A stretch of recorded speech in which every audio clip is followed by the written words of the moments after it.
TVC, a TV do Correio da Manhã.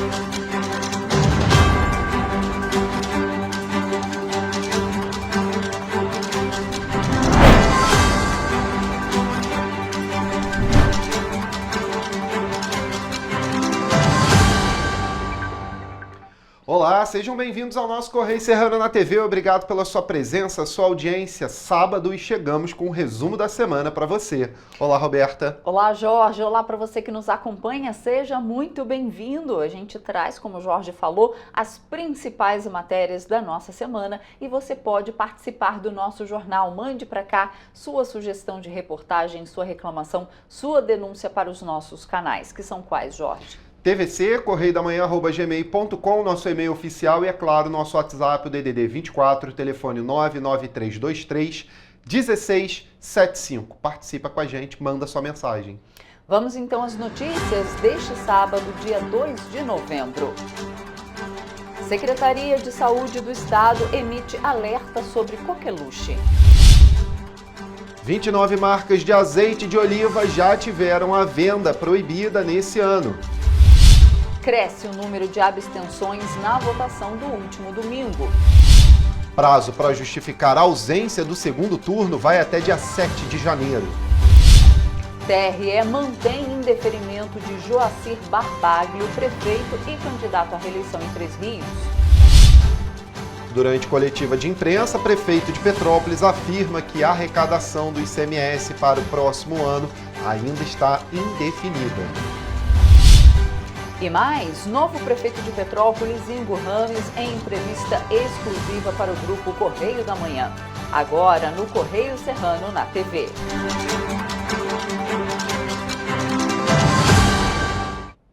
A Secretaria de Saúde do Estado do Rio emitiu um alerta reforçando a importância da vacinação contra a coqueluche em gestantes e mulheres no período pós-parto. Neste ano, mais de 200 casos da doença já foram confirmados no estado. Em 2023, apenas 8 registros foram feitos.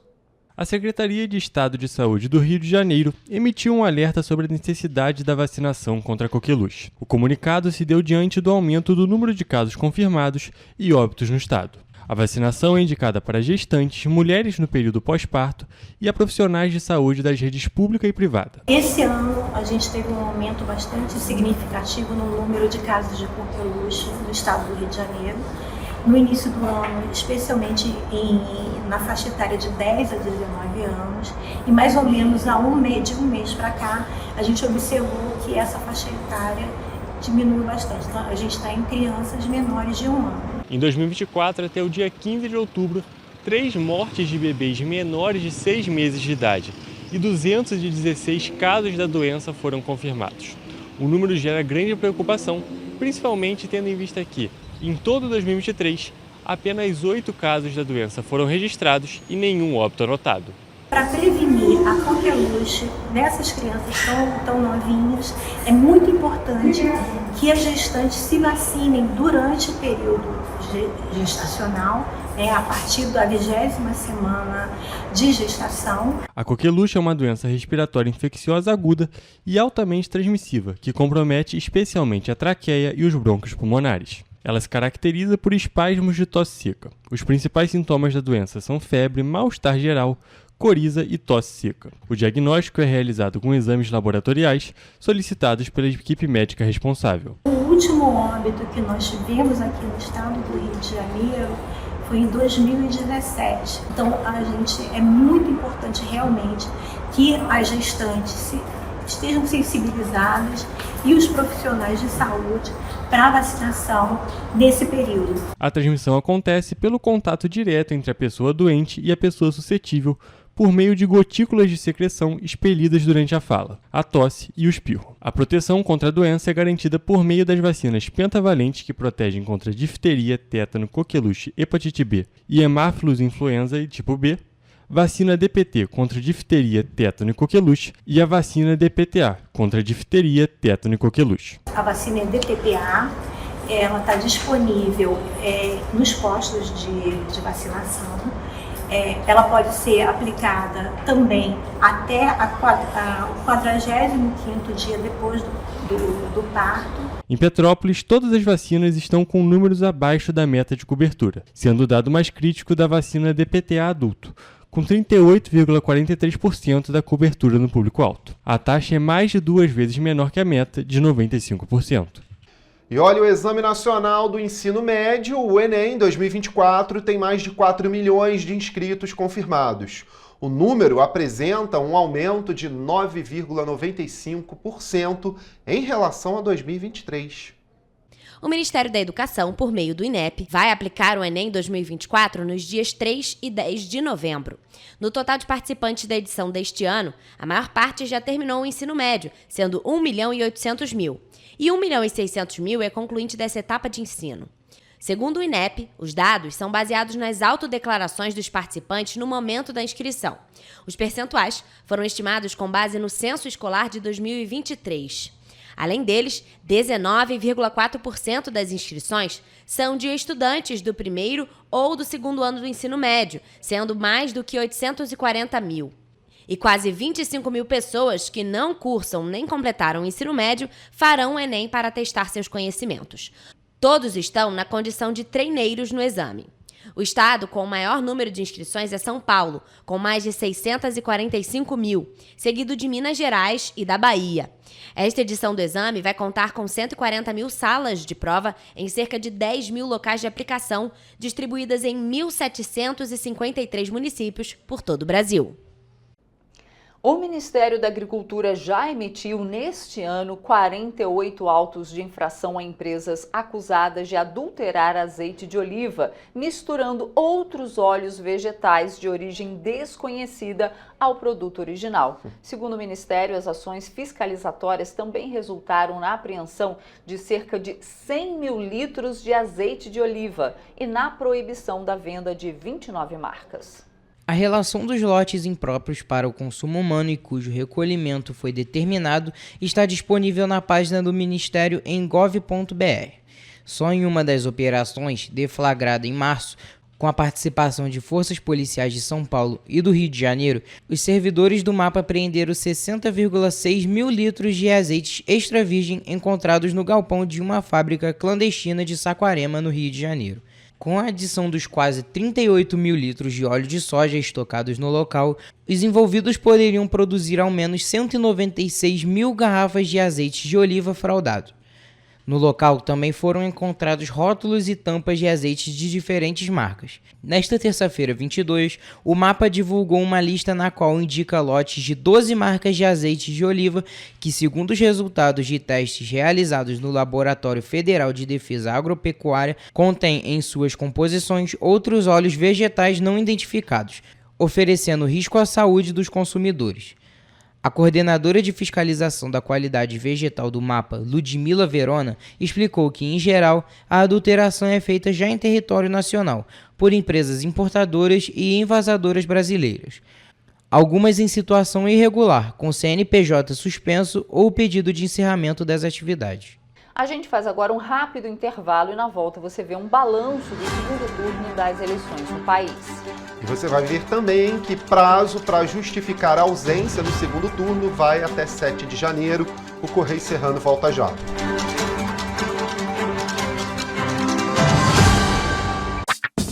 Enquanto você pensa que poderia ganhar igual aos homens, a Alerj faz.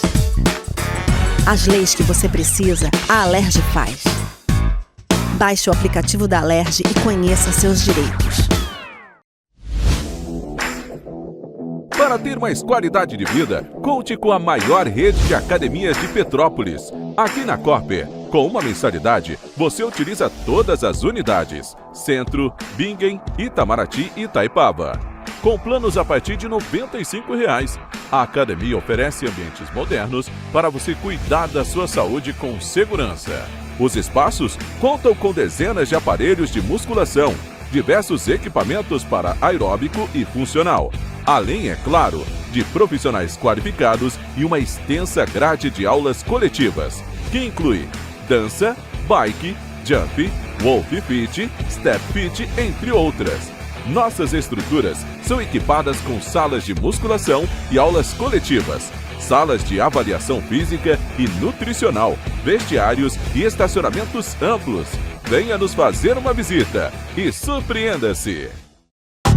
Rio de Janeiro, atração o ano inteiro. Tem descanso, tem folia, noite e dia, alegria, sol e praia, diversão.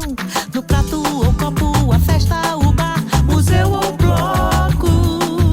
Show, cultura, história, gravado na memória e no seu coração.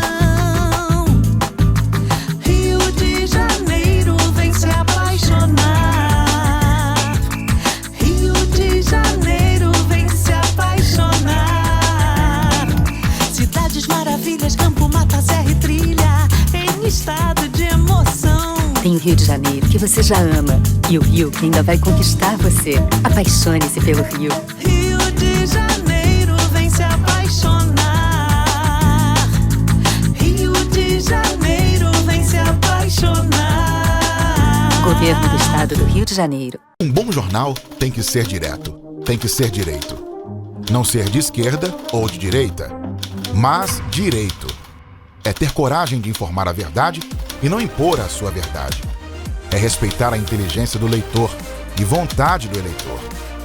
Correio da Manhã, um jornal que há 123 anos tem a coragem de ser direto e direito. Em uma banca perto de você.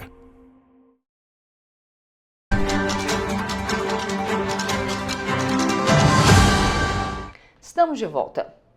Após o fim das eleições, o Tribunal Superior Eleitoral fez um balanço do segundo turno que ocorreu no último domingo, dia 27 de outubro. De acordo com a ministra e presidente do TSE, Carmen Lúcia, foram registradas pouquíssimas ocorrências.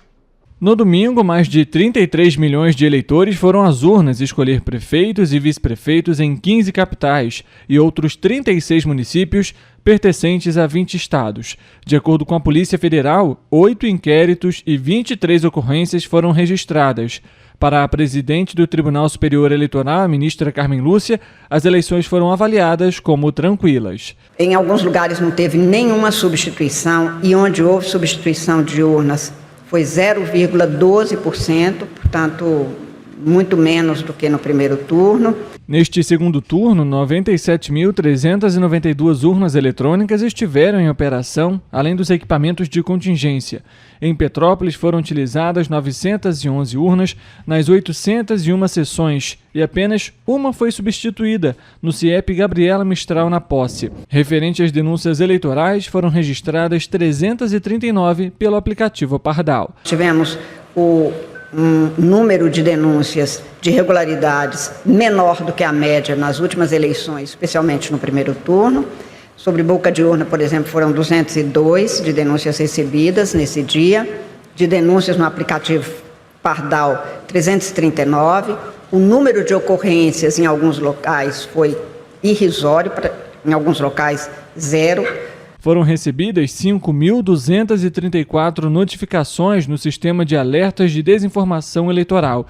Já por meio do SOS Voto, diz que denúncia do TSE, criado este ano para receber relatos de mentiras e desinformação sobre o processo eleitoral nas redes sociais, registrou 3.463 ocorrências de desinformações que estariam sendo propagadas na internet. E as forças de segurança registraram pelo menos 102 crimes eleitorais em todo o país no último domingo das eleições municipais. A maior incidência foi o de boca de urna, com 34 ocorrências, sendo 6 em São Paulo e 5 em Fortaleza. As ações de propaganda eleitoral irregular somam 19 casos, sendo 3 na cidade de Paulista, seguidos de 14 tentativas de compra de votos, com 5 ocorrências em Manaus. Ao todo, os crimes resultaram em 42 prisões de eleitores, sendo que 8 foram a partir de auto de prisão em flagrante. Os dados foram divulgados em um relatório do Centro Integrado de Comando e Controle Nacional do Ministério da Justiça e Segurança Pública. O Ministério divulgou ainda que, como provas dos crimes, foram apreendidos R$ 12.059 em dinheiro, além de 4.464 materiais de campanha usados irregularmente. Também foram recolhidas 2 armas nos locais de votação e os eleitores foram autuados por porte ilegal. Os 2 casos ocorreram na cidade de São Paulo e não houve prisão de candidatos às prefeituras neste domingo. O Ministério da Justiça informou no relatório que foram empregados nos 51 municípios em que houve segundo turno um total de 45.967 profissionais de segurança, com o uso de 6.507 viaturas, além de 26 embarcações e 13 aeronaves. Segundo o Tribunal Superior Eleitoral, os números de abstenções em todo o país aumentaram nesse segundo turno. No domingo, apenas Petrópolis e Niterói tiveram segundo turno. Na ocasião, Petrópolis registrou 87.513 abstenções, número expressivo para os mais de 245 mil eleitores da cidade. População opinou o que pode ter motivado o afastamento dos eleitores das urnas. É ruim, né? Porque eu acho que o voto tem que... Para a gente mudar o nosso país, a nossa cidade, a gente precisa votar. E em casa, a gente não vai conseguir isso. É uma pena, né? Muitos não votar, né? Porque um dia pode se arrepender também, né? Pode fazer um concurso, que nem o jovem, pode fazer um concurso, eles pedir negócio da eleição, né? Como é que fica, né? Segundo a ministra Carmen Lúcia, a Justiça Eleitoral fará uma pesquisa para descobrir o que pode ter motivado o número expressivo de abstenções, para então tentar reduzir o número de não comparecimento de eleitores nas eleições de 2026. Ainda segundo a ministra, o relatório da pesquisa será apresentado antes da diplomação dos candidatos eleitos em dezembro. E eleitores que não compareceram às urnas no segundo turno das eleições têm até o dia 7 de janeiro de 2025 para justificar a ausência. Eleitores no exterior têm até 30 dias após o retorno ao país para justificar a ausência. A justificativa pode ser feita por meio do aplicativo e-Título, do autoatendimento eleitoral ou do formulário de requerimento de justificativa eleitoral pós-eleição. Neste último caso, o documento deve ser entregue em qualquer cartório eleitoral ou enviado via postal à autoridade judiciária da zona eleitoral responsável pelo título. Seja qual for a opção escolhida, a documentação que comprove o motivo da ausência deve ser anexada para análise da autoridade judiciária da zona eleitoral responsável pelo título. Caso a justificativa seja aceita, haverá o registro no histórico do título eleitoral. Se a justificativa não for aceita, será preciso quitar o débito. Para quem não votou no primeiro turno, o prazo vai até o dia 5 de dezembro e para quem não votou no segundo, até o dia 7 de janeiro. A ausência às urnas é registrada logo após o pleito. Os prazos de justificativa figuram como períodos que o eleitor tem para regularizar essa ausência sem pagar a multa eleitoral. A análise da justificativa apresentada fica sempre a cargo da autoridade judiciária da zona eleitoral responsável pelo título. O histórico de justificativas eleitorais, contendo os respectivos pleitos em que o eleitor esteve ausente, pode ser consultado no aplicativo e-Título. O acesso ao aplicativo está disponível, de acordo com o TSE, para quem está com o título eleitoral regular ou suspenso. E você vai ver depois do intervalo que o Hospital Santa Teresa em Petrópolis afirma que a prefeitura ainda tem 8.400.000 em dívidas. E você vai ver também que novo prefeito de Petrópolis, Ingo Rames, em entrevista exclusiva para o grupo Correio da Manhã. Voltamos já.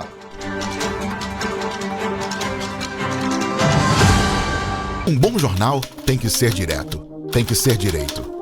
Não ser de esquerda ou de direita, mas direito. É ter coragem de informar a verdade e não impor a sua verdade. É respeitar a inteligência do leitor e vontade do eleitor. Correio da Manhã, um jornal que há 123 anos tem a coragem de ser direto e direito. Em uma banca perto de você.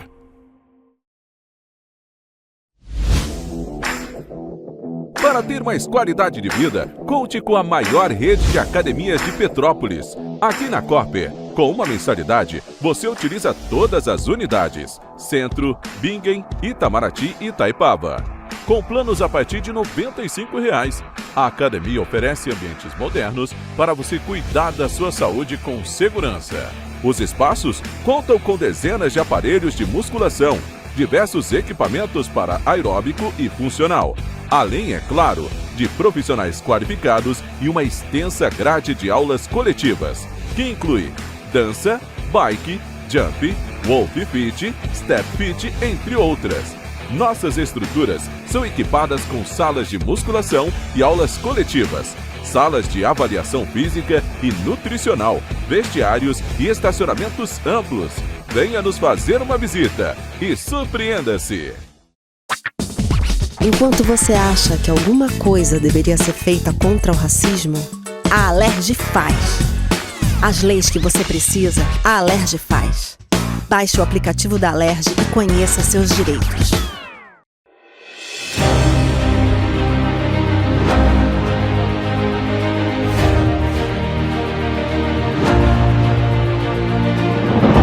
Não é jornalismo de direita, é jornalismo direito. Correio Petropolitano. Tudo que seu jornal não deveria ter deixado de ser. Todos os dias, em uma banca perto de você.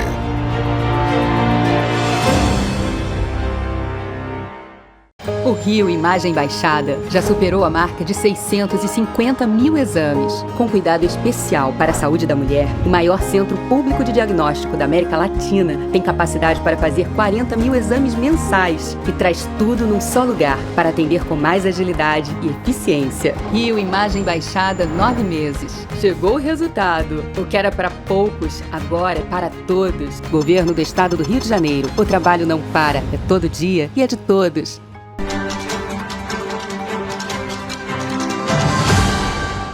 Estamos de volta. E olha, por 5 votos a 2, o Tribunal Regional Eleitoral do Rio de Janeiro, o TRE, manteve a impugnação da candidatura do prefeito de Três Rios, Joacir Barbaglio, à reeleição. Ele foi condenado por improbidade administrativa durante o mandato como vereador e presidente da Câmara de Três Rios. Joa, como é conhecido na cidade, foi condenado por improbidade administrativa por receber e pagar valores a mais aos vereadores enquanto era presidente da Câmara Municipal de Três Rios. A condenação, com base na lei da Ficha Limpa, de 14 de dezembro de 2023, o tornou inelegível por 8 anos. Joacir teve a candidatura impugnada por unanimidade no Tribunal Regional Eleitoral no dia 3 de outubro, poucos dias antes do primeiro turno. Nas urnas, concorrendo sob júdice, Joacir Barbaglio recebeu 60,99% dos votos válidos. O candidato Vinícius Fará foi o segundo mais votado e recebeu 31,29% dos votos. Como em Três Rios há pouco mais de 63 mil eleitores, não há o segundo turno. No entanto, com o indeferimento da candidatura de Joacir, ele não pode permanecer no cargo a partir do dia 1º de janeiro de 2025.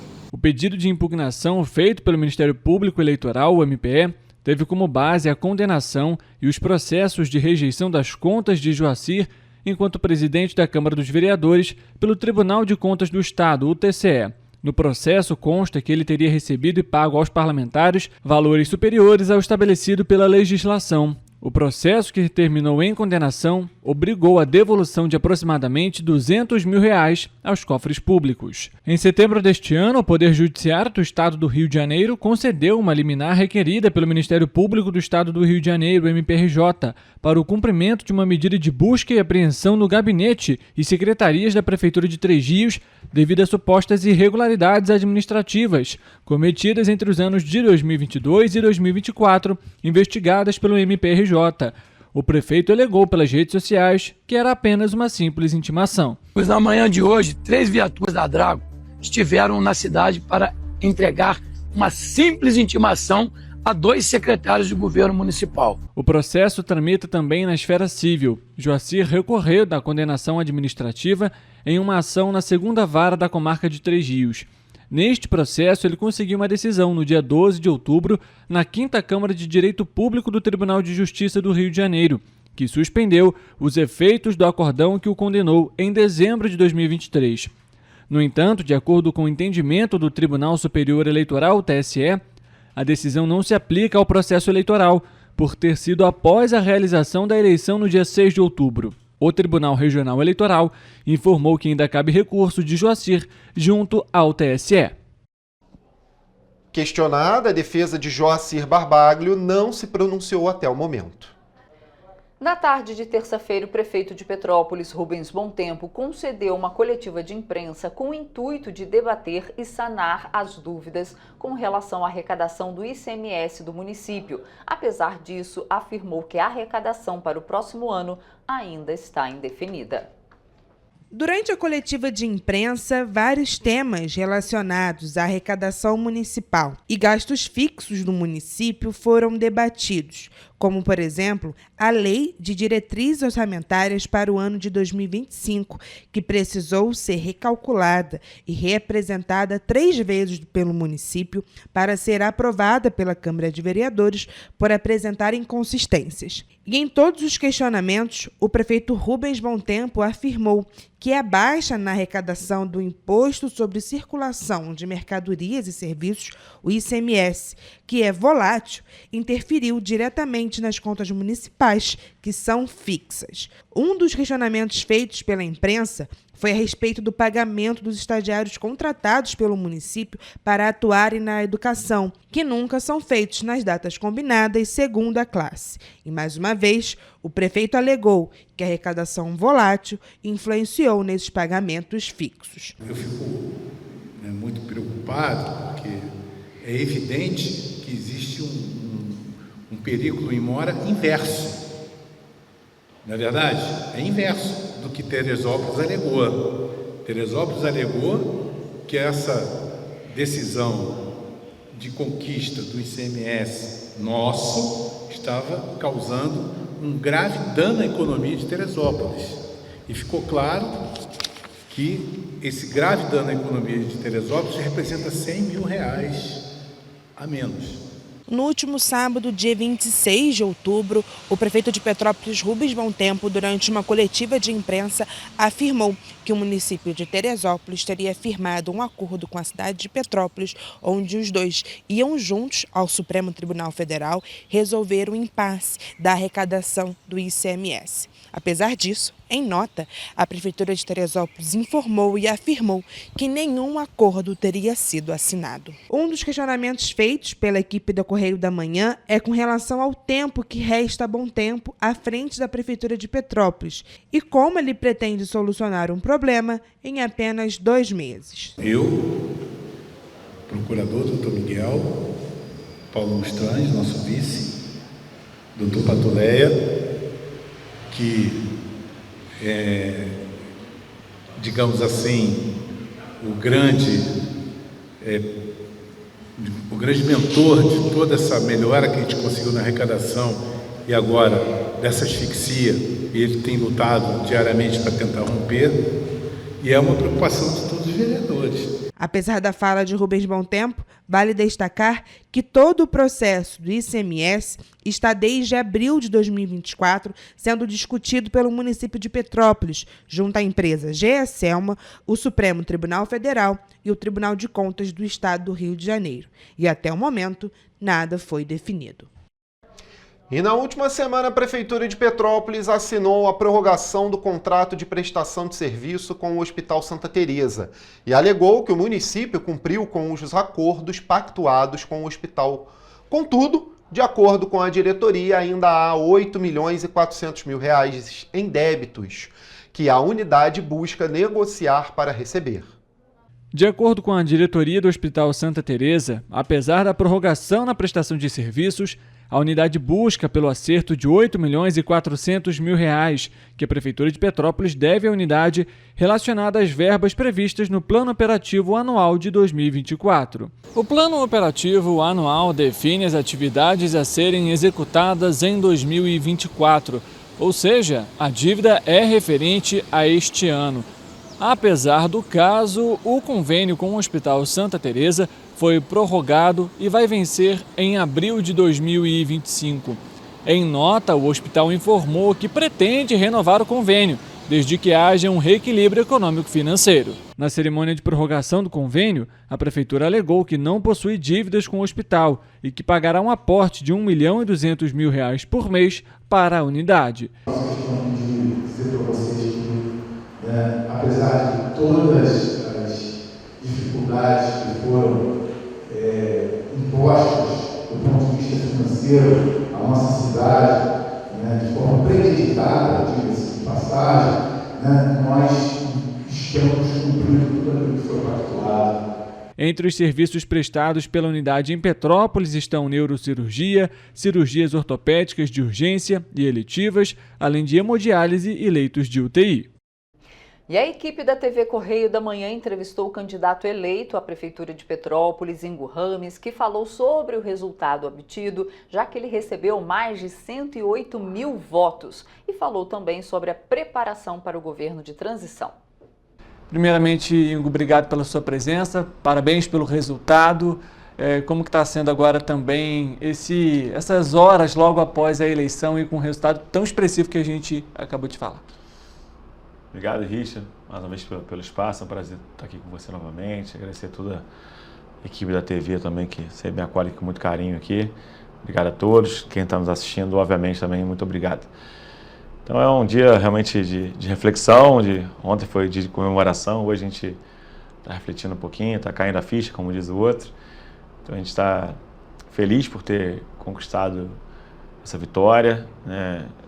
Obviamente foi uma vitória muito expressiva, com muitos votos, realmente com um percentual bem significativo também. Foi a maior diferença, percentualmente falando, do segundo turno do Brasil. Então, realmente, isso só aumenta a nossa responsabilidade com o município, com a população de forma geral.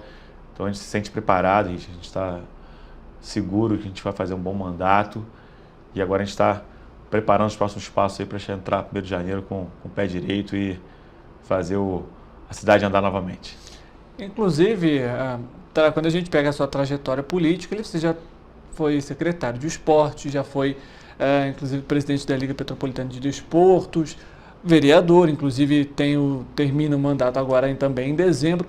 Já passou desde quando você começou na política, de que um dia você poderia assumir a cadeira do executivo? Isso passou já assim pela sua mente ou não era algo que você previa e que naturalmente aconteceu? Não era minha previsão. Na verdade, quando eu me tornei vereador, logo após fui presidente da Câmara, então segui meu mandato enquanto em 2020 fui candidato a vereador novamente, fui bem votado, fui o 4º vereador mais votado da cidade, inclusive à época, então a gente fez um mandato consolidado. Mas quando eu fui prefeito interino em 2021, que a gente jurava que seriam 2, 3 meses apenas, acabou se tornando 11 meses de mandato em função do imbróglio jurídico. Uhum. Então isso realmente surgiu uma série de possibilidades. Eu costumo brincar com a minha equipe lá, se eu fosse candidato a vereador, talvez cara eu perder a eleição, porque a população pedia para eu ser candidato a prefeito. Em 2022 eu tive muitas propostas de candidato a deputado, muita gente procurando. Eu falei, não quero, vou me preservar para 2024. Aí já pensava numa candidatura para eleição majoritária. E nesses anos aí muita coisa aconteceu, né? Eu não teria partido, não teria apoio, enfim, foi uma série de situações. Mas a gente seguiu trabalhando, seguiu sereno, falando a verdade sempre, construindo a nossa relação também com os amigos, com os candidatos a vereadores, enfim. Então a gente montou aí uma bancada grande, conseguimos ter 7 partidos conosco, elegemos 7 vereadores também.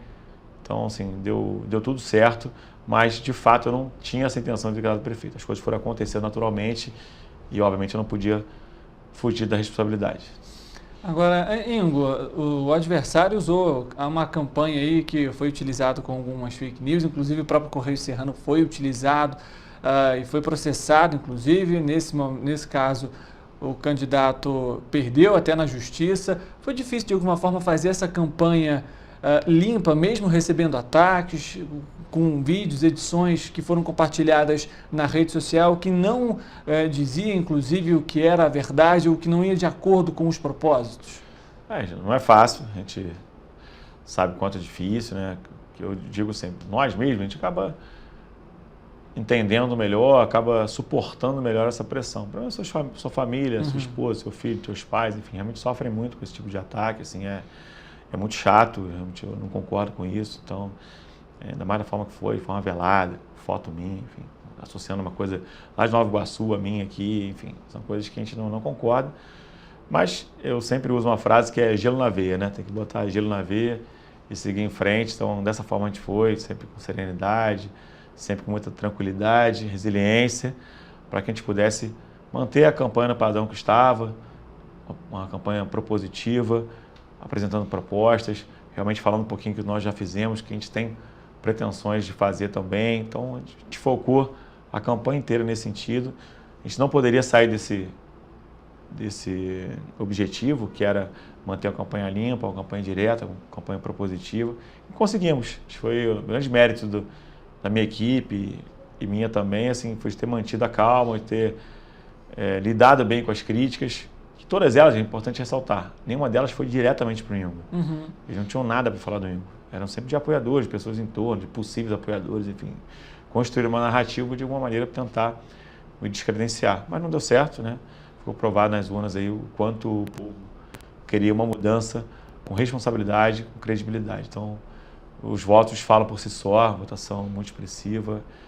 Foram aí 3-1 praticamente, então a gente fica muito orgulhoso e, ao mesmo tempo, os pés no chão, muita humildade, a gente vai precisar trabalhar muito para corresponder às expectativas.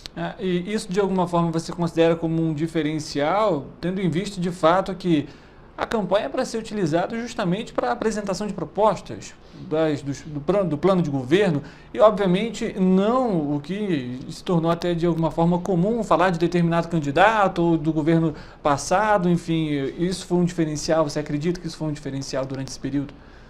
O diferencial foi a gente manter a calma o tempo inteiro, então isso é muito difícil realmente, isso é raro, então a gente conseguiu ter serenidade o tempo todo, ter calma, respira, conta de 1 a 11 e vamos embora. Então, assim, foi assim que a gente conduziu. Então, você segurar os apoiadores também, para eles acreditarem no que você está dizendo, porque a cultura da política pede, às vezes, um tom mais agressivo. Mais incisivo. Exatamente. Né? É agressivo mesmo, né? Então, assim, eu sempre tentando controlar o time como um todo. Uns são difíceis, mas a gente dialogava. Quantas vezes te ligar, pô, não posta não, tira isso e tal. Que é algo que eu não acredito de fato. Acho que só gera ira do outro lado, não te dá benefício nenhum. E a gente conseguiu conduzir. E eu acho que hoje a gente pode bater no peito e dizer que deu certo. A estratégia do bem, a estratégia de manter a serenidade deu certo e a recompensa veio ontem no resultado das eleições. E qual que foi a importância de ter o publicitário Paulo Vasconcelos também na campanha? Ele foi também responsável pela reeleição do Cláudio Castro ainda no primeiro turno, e isso, obviamente, a gente falando das eleições de 2022.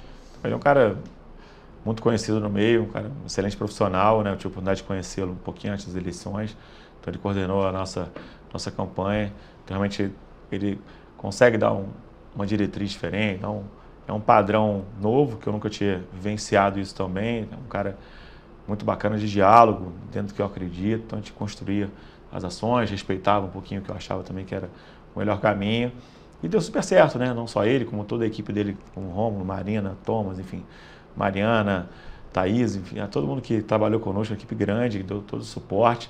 Então isso te dá respaldo, te deixa mais tranquilo de ir para as ruas, pedir voto, então você sabe que tem uma estrutura por trás para te dar todo o suporte. Isso a gente conseguiu, né? Vocês viram a qualidade dos nossos vídeos, a qualidade da comunicação, a forma que a gente passava nossas propostas, então ficou muito claro e a população entendia o que a gente queria dizer.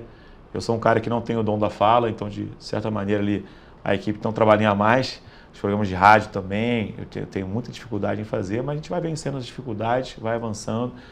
O importante é que eles conseguiram fazer com que a mensagem chegasse, né, que era o principal objetivo. A mensagem precisa chegar limpa para o petropolitano, para a petropolitana, e a gente conseguiu fazer com que isso acontecesse. E, novamente, muita gratidão a toda a equipe de trabalho, que me atura nos bastidores lá no dia a dia, que nem sempre é fácil também, a gente tem os nossos estresses diários, mas sempre por um propósito maior, que era a vitória, e a gente conseguiu ter muito êxito. Foi batendo na trave no primeiro turno, né? A gente quase... 115 votos? 58 se tivesse tirado de alguém, né? Então, assim, batemos na trave, fomos para o segundo turno com tranquilidade também, conseguimos aí ter um salto de 30 mil votos no segundo turno. Então, dos 50 mil votos possíveis no segundo turno, nós conseguimos 60% desses votos. Então, assim, é um número bem expressivo também, mesmo sendo candidatos opositores a mim, 60% desses votos migraram para a gente. Então, a nossa rejeição foi mais baixa entre os 5, até hoje ela é mais baixa. Então, isso mostra um pouquinho que a estratégia deu certo e, obviamente, o Paulo tem uma importância enorme nesse trabalho. Falando agora sobre essa questão de renovação, seu nome surgiu aí, inclusive, até mesmo em pesquisas para prováveis candidatos à Prefeitura de Petrópolis, mesmo ainda não estando filiado a algum partido específico ou não tendo assumido isso publicamente. Você acredita que isso representa um pouco de renovação dentro da política petropolitana, da visão também dos eleitores para a cidade? Representa. E, obviamente, o que nós fizemos em 2021 deixou o gostinho de quero mais, né? A população pedia muito que eu fosse candidato a prefeito. Como eu falei, estava escado eu ter mais dificuldade de vereador do que a gente teve para prefeito em si, porque a população pedia muito que eu fosse candidato a prefeito. Então, desde 2019, as pesquisas já me apontavam na liderança, mesmo não deixando claro que eu seria candidato ainda, estava naquela construção, e a gente apontava como um forte candidato para a Prefeitura de Petrópolis. A gente conseguiu manter esse trabalho com muita humildade, com muito empenho, com muita dedicação. As coisas foram avançando, foi ganhando corpo. Então nós saímos lá de 14%, 15% de intenção de votos para chegar no primeiro turno com 49%. Então, assim, realmente é gratificante demais ver o quanto isso evoluiu, o quanto nossa equipe amadureceu também. Tenho certeza que a gente vai retribuir o povo de Petrópolis no próximo mandato.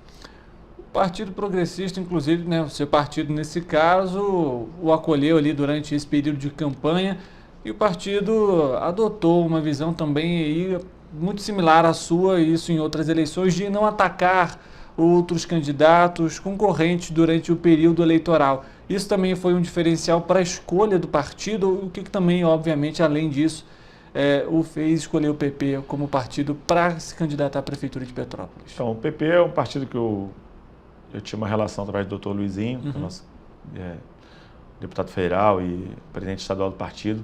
Assim que nós saímos da prefeitura em 2021, ele me ligou, me colocou o partido à disposição para que eu pudesse vir candidato a prefeito pelo partido. Eu falei, vamos com calma, vamos amadurecer a ideia.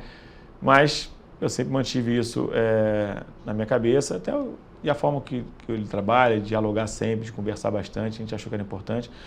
E, obviamente, quando eu tomei a decisão de vir candidato a prefeito, a primeira pessoa que eu procurei foi realmente o Dr. Luizinho para me filiar ao PP, para que eu pudesse ter um partido que eu tivesse diálogo, tivesse acesso, e principalmente é um partido que dialoga com o governo do Estado, com o governo federal também. Isso para mim era importantíssimo. Não adianta você ganhar a eleição e não governar.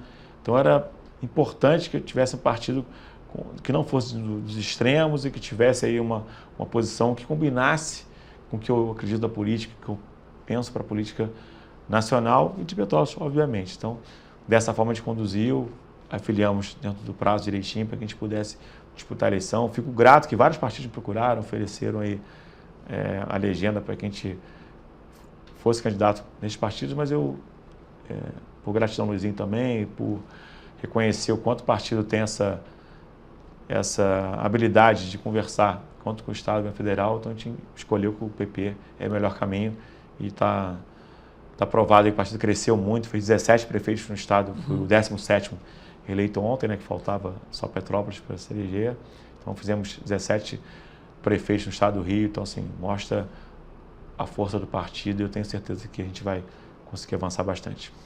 Inclusive, você comentou agora justamente sobre essa relação, essa interlocução que seria importante tanto com o governo do Estado quanto com o governo federal. O governador Cláudio Castro fez a indicação também do vice, Baninho, um político já experiente, de cabelos brancos, como a gente comenta, né? Isso. Ele já atuou, inclusive, como vice aqui em Petrópolis, assumiu já outros cargos. Como que você vê também a importância dele dentro da chapa e como seu vice para esse governo que está chegando? Então, nessa composição, a gente entendeu que o PL teria vice, que era o cenário até que o governador queria também, a gente entendeu que era importante. E nessa articulação, o governador teria a honra de indicar o vice para a cidade, ele indicou o Baninho, como você disse, foi 4 vezes vereador, foi vice-prefeito da cidade também. Então, tinha um desgaste natural pelo último governo que ele participou, a gente sabia disso, ninguém aqui está escondendo nada. E a gente entendeu que A pessoa do Baninho também ninguém tem nada para falar dele, é um cara coerente, tem muitos mandatos, nunca teve um ai para se falar do Baninho também. Então a gente manteve a nossa campanha da maneira que a gente acreditava. O Baninho teve um cara que não fala mal de ninguém, um cara super tranquilo. Então a gente conseguiu expandir, dividimos as pautas, cada um ia para um bairro, cada um para uma localidade, e isso fez a campanha crescer também. E o resultado final foi muito positivo. Então tem o Baninho um pouquinho mais de cabelo branco, eu começando agora com cabelinho branco ainda, mas acho que essa tabelinha aí, essa mescla de, abre aspas, juventude com um pouco mais de experiência vai contribuir muito, a gente vai ter um mandato de sucesso.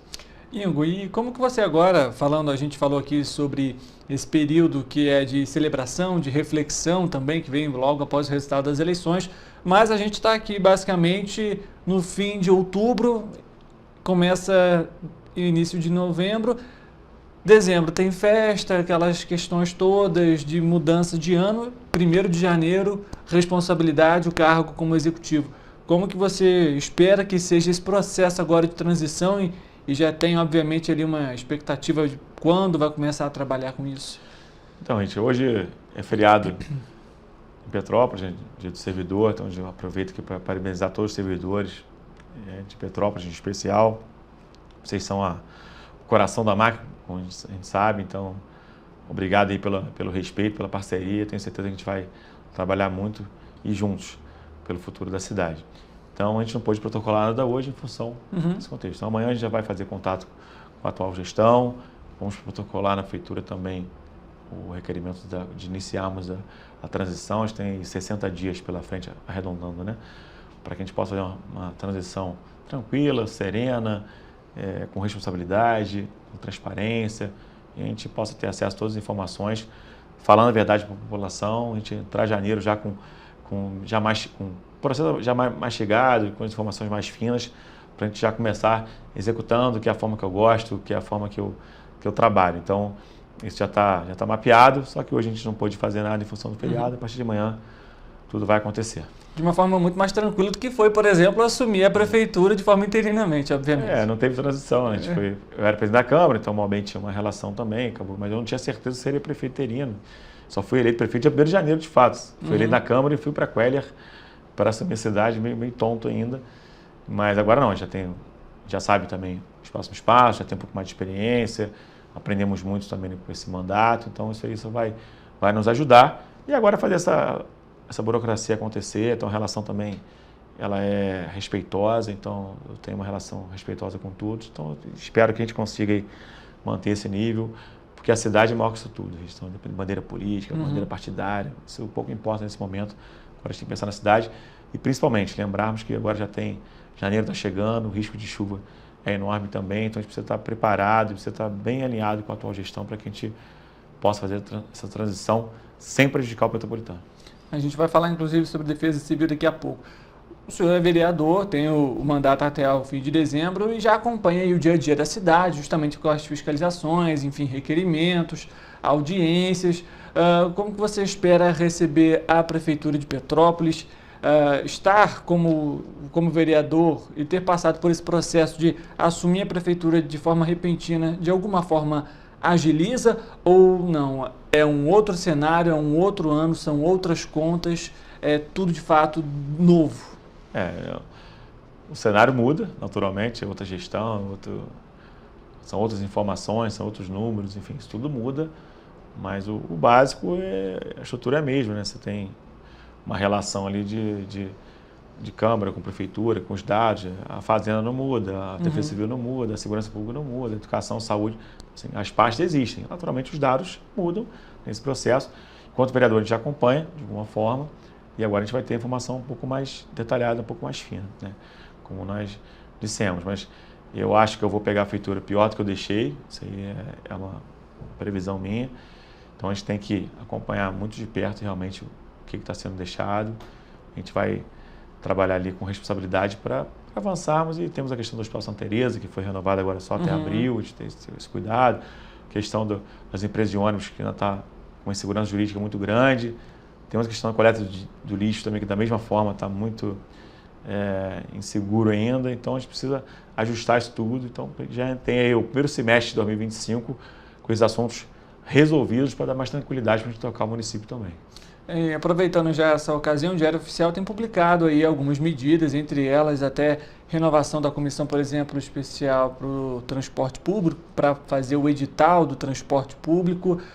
Você pretende justamente verificar essas últimas ações da atual gestão para, de alguma forma, até intervir ou então melhorar o possível documento? Enfim, Petrópolis, como você acabou até de citar, tem alguns pontos ainda aí em aberto e que são uma grande preocupação, como o transporte e o lixo? Então, o transporte especial, eu sou até presidente da Comissão de Transporte da Câmara, então fico muito participativo na pauta. Faço parte do Comutran, que é o Conselho Municipal também, então a gente acompanha de perto. Então, a licitação tem que ser feita até julho do ano que vem, então a gente precisa deixar tudo pronto até lá. Então, obviamente, a gente acompanha passo a passo, acompanha de perto essas ações da atual gestão e a gente precisa, quem vai executar seremos nós no próximo ano. Então, a gente precisa acompanhar de pertinho para a gente dar continuidade, que é bacana, que tiver uma coisinha para ajustar, a gente ajusta, para já entrar aí com o segundo semestre de 2025 isso resolvido, né? Esse é o nosso objetivo, vai acontecer. A questão do lixo da mesma forma, tá? Uma coisa emergencial ainda, a gente precisa, eu chamo de criar segurança jurídica, tá, gente? Tá acompanhando, tem os movimentos para licitar isso agora esse ano ainda, a gente está acompanhando. Caso não seja feito, a gente tem que licitar já no início de 2025 também para resolver essa questão e deixar a cidade mais calma, o empresário também que ganhar a licitação também ter tranquilidade para poder trabalhar. Então, assim, emergencial sempre tem um risco para todo mundo. Então, assim você cria uma calma maior, todo mundo consegue trabalhar com mais tranquilidade e o prefeito pode cobrar com mais afinco também. Então, a gente vai acompanhar principalmente o transporte, o lixo, naturalmente, e a questão da prevenção a tragédias que tem que ser acompanhado na lupa. O cemitério está incluído, por exemplo, dentro desse período, Ingo? Ou você ainda prevê um período maior ou dentro desse primeiro ano de gestão? A nossa proposta do cemitério, tem uma verba até para a reforma do cemitério. Nós aprovamos uma lei em 2025 permitindo a concessão, 2021, permitindo a concessão do cemitério, que a gente vê como uma alternativa também, a criação de um crematório, um cemitério vertical, enfim. Então, isso tudo é possível também ser feito. A gente já iniciou esse trabalho em 2021, inclusive, mas não é a nossa maior prioridade. A maior prioridade realmente é o transporte, o lixo e a prevenção à tragédia, que é a nossa primeira pauta para o primeiro semestre. E o cemitério vai correndo em paralelo para que a gente possa executar também essa concessão, entendendo que o município precisa. Hoje a gente tem 7 cemitérios em Petrópolis, a gente não tem condições de atender da forma que o cidadão merece. Então, a gente vê muitos exemplos, rodei alguns municípios vizinhos com cases de sucesso, a gente precisa implementar aqui em Petrópolis também. E aproveitando essa questão da tragédia, assumindo em janeiro, é aquele período que a cidade já está sofrendo por conta das chuvas. O senhor já pensa em articular a equipe da Defesa Civil referente a essas chuvas? Como que está esse processo já? Eu sei que ainda, né, a gente acabou de sair da eleição, mas o período de chuvas ele começa já a partir de novembro praticamente, segue até o fim de março. Como que você vê isso como um preocupante também logo no início desse governo? Como eu disse, a prioridade 01 da nossa é acompanhar todo o trabalho que o atual governo está fazendo com prevenção a eventuais tragédias, exatamente, né? Chama de tragédia, que às vezes é pesado. Mas a gente acompanha de perto, entender o que está sendo feito até agora, o que a gente pode melhorar a partir de 1º de janeiro. Obviamente, nossa equipe de transição vai acompanhar de perto, teremos pessoas também que entendem do assunto, técnicos da área da Defesa Civil, geólogos, enfim, que entendem de toda essa construção, a questão do radar também mais moderno. Então, isso tudo está sendo acompanhado por nós. E agora a gente vai estreitar essa relação, naturalmente, para que a gente possa... A Defesa Civil até é uma pasta muito técnica, né? Então, assim, por mais que tenha o cunho político e tal, você tem uma gestão muito técnica. Então, é fácil você fazer esse acompanhamento de informações, porque são termos técnicos, prevenir. Então, o protocolo sendo criado, a gente poder não mexer muito nesse início, ajustar realmente para a população possa entender. E o nosso maior desafio é criar essa cultura de prevenção, para que a gente possa ter isso com naturalidade nos próximos anos. Então, esse é o nosso objetivo e a gente vai criar isso, a gente pode ter certeza. Maravilha.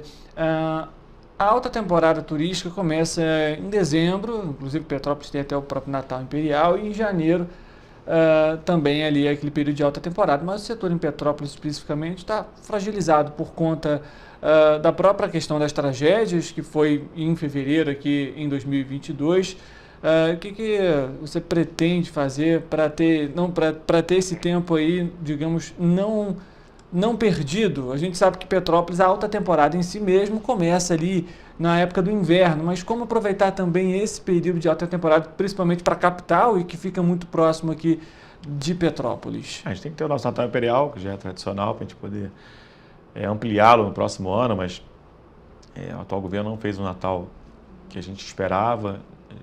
22 foi mais ou menos, 23 foi ruim. Então, esse ano, vendo o que vai acontecer, não está muito claro se vai ter ou não, de que forma que ele vai acontecer. Então, a gente está acompanhando também de perto. Eu acho que não ter é muito ruim para a cidade, você perde esse conteúdo bacana, esse produto bacana, aí tem que resgatar tudo do zero ano que vem. Então, se tiver esse ano, já facilita. Então, e a cidade tem que ser boa para o turista e para o metropolitano também. Então, a gente tem que ter essa regra. O turismo gera emprego e renda para a cidade também. Então, são opções, pode ter certeza. Na nossa gestão, teremos aí o Boafest, Festa de Chocolate, com Kassai, Serra Serata, Natal Imperial, são os eventos tradicionais da cidade, já estão no nosso calendário oficial. Eles terão a nossa atenção para que a gente consiga realmente resgatar o time da cidade, ter turistas aqui, fazer a nossa economia mais pujante, vamos dizer assim. O ministro do Turismo, Celso Sabino, já afirmou que vai apoiar a promoção de Petrópolis como a única cidade imperial brasileira e que vai dar apoio à sua gestão agora como prefeito. Você aguarda, inclusive ele aguarda uma visita sua a Brasília. Ele pretende visitar a capital federal, está dentro dos planos? Como que está esse pensamento também? E esse apoio é importante? Só vou morar em Brasília porque eu não moro em outra cidade, eu sei morar em Petrópolis. Mas eu vou muito a Brasília, inclusive vou essa semana a Brasília. Essa semana já estarei em Brasília. Então já temos agendas lá preparadas para essa semana. Fiz algumas ligações hoje pela manhã para a gente já pedir emenda, já começar a organizar. Passar o Pires, que a gente brinca, né, com respeito, já trazer emendas principalmente para a saúde, MAC, PAB, para custeio da saúde da cidade. Então já estaremos lá em Brasília essa semana, acompanhando de perto. Tem a questão do CMS também, a gente vai acompanhar de perto. A questão do ministro do Turismo. Então são várias pautas que a gente está acompanhando. Nós estaremos aí essa semana 2 dias em Brasília para ver isso de perto.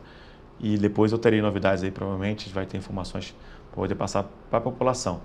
E, obviamente, em novembro ou dezembro, no máximo, estarei em Brasília novamente. A gente vai acabar de amarrar todos esses assuntos para a gente entrar em janeiro, mais consolidar. Janeiro não dá para sair da cidade, que a gente é um período muito crítico para a gente, então a gente vai estar no primeiro mês de governo. Então, a nossa ideia é não sairmos em janeiro daqui, então a gente já está organizado, então, até porque tem questão orçamentária de um ano para o outro, então demora um pouquinho. Então, por isso eu quero já ir agora, irei essa semana e em novembro novamente, para a gente já deixar tudo já organizado para em janeiro a gente recolher as emendas e colocando tudo em prática, e a gente vai manter esse relacionamento com Brasília anual, porque é lá que as coisas acontecem, lá que o dinheiro vai chegar aqui no município. Tem questão de todos os PACs que o atual governo anunciou, mas sem muita informação a gente precisa se inteirar mais disso também. Pode ter certeza que isso vai acontecer. E terei novidades em breve, se Deus quiser. E, Ingo, para a gente poder finalizar aqui, a gente tem aí a questão, você até citou, do Hospital Santa Teresa, do convênio. A Prefeitura prorrogou esse convênio até abril do ano que vem, mas alegou, inclusive na coletiva, no anúncio que foi feito, que não teria mais dívida com o hospital. No entanto, a nossa equipe conversou com o hospital e a dívida hoje é de R$8.400.000. É um prazo curto, 4 meses, para conseguir conversar com o hospital. Como que vai ser esse diálogo, tendo em vista também a questão do ICMS? Apesar da Prefeitura ter feito também uma coletiva de imprensa falando ali sobre um acordo com a Prefeitura de Teresópolis, vale lembrar para você que está nos acompanhando, esse processo na Justiça não é só da cidade de Teresópolis, outros municípios também pediram ali o retorno do índice de participação dos municípios, o IPM, que impacta diretamente na questão do ICMS. Esses dois temas estão ligados aí, obviamente, tendo em vista que a Prefeitura vai precisar pagar essa dívida e também acertar as contas com o hospital. Como que você está vendo essa parte? Isso também é um dos pontos aí que tem sido preocupante para esse início da gestão. Em relação ao Santa Teresa, a gente ganhou um prazo a mais, né? Nós teríamos 2 meses, ia até 31 de dezembro, agora chegou até 30 de abril, então a gente tinham 2 meses, virou 6 meses agora a gente fazer essa transição.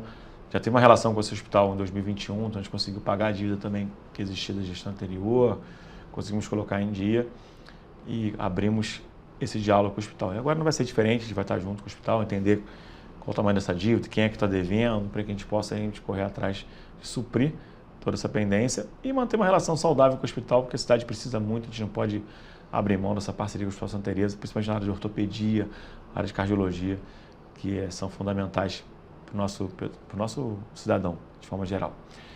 Em relação ao ICMS, a gente viu o anúncio da Prefeitura, confesso que foi sábado à tarde, então estava naquele último suspiro para as eleições, o que eu soube foi pela imprensa, não conversei com ninguém na Prefeitura ainda, não fiz nenhum pedido de informação ainda, está muito recente, mas pelo que eu entendi, também não tem nada concreto, apenas o Teresópolis abrir a mão dessa ação. Ajuda no acordo? Ajuda, já é mais um fato novo criado que pode ser que ajude lá. Provavelmente o atual prefeito deve ir a Brasília conversar com o ministro Barroso também, precisa entender isso, que dia que ele vai lá, como é que ele vai lá. Então, eu espero essa semana ter essas informações mais detalhadas para que a gente possa ajudar e avançar nessa questão, né? Mas deixando claro que o que foi anunciado no sábado ainda não resolve o nosso problema. A gente tem um trabalho pela frente ainda e, obviamente, a gente vai estar ajudando o município de todas as formas. Perfeito, Ingo. Queria agradecer a sua presença aqui com a gente, em meio a tanta correria, obviamente, muita coisa, e claro, além dessa celebração, a eleição está recente, mas muito trabalho pela frente, inclusive, mas por ter passado aqui para conversar com a gente e, obviamente, também com os eleitores que confiaram no seu trabalho e depositaram os votos nas urnas. Mais uma vez eu que agradeço o espaço, agradecer todo o povo de Petrópolis que confiou o voto, foram mais de 108 mil pessoas, realmente é uma votação muito expressiva, então eu fico muito orgulhoso, muito grato por isso tudo e sei exatamente o tamanho da expectativa de vocês, a gente sentiu isso nas ruas, muita gente preocupada com a cidade, que confiaram o voto no 11, o voto no Ingo Ramos. Então a gente vai trabalhar muito para recompensar você e tenho certeza que vocês podem contar comigo, assim como eu posso contar com vocês, para a gente ter uma cidade unida, uma cidade sem guerra, uma cidade visando realmente um futuro melhor para todos nós. Então, dessa forma que a gente vai trabalhar, dialogando sempre, sabendo ouvir e comprometido na campanha inteira, que foi trabalho, empenho e dedicação. E é assim que a gente vai seguir, Richard. No mais, obrigado aí. Petrópolis, gratidão. Obrigado mais uma vez, Ingo. Para você que está nos acompanhando, obrigado também pela sua audiência e pela sua companhia. Essa foi uma entrevista especial com o candidato eleito de Petrópolis à Prefeitura, Ingo Ramos.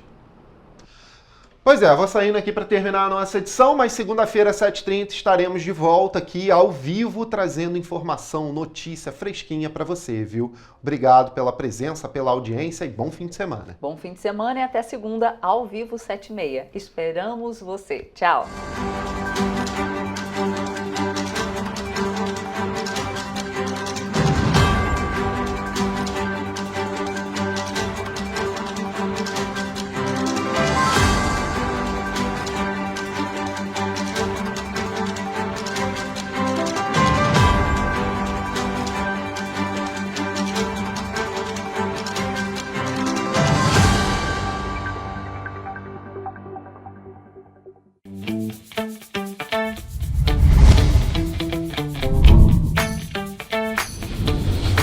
TVC, a TV do Correio da Manhã.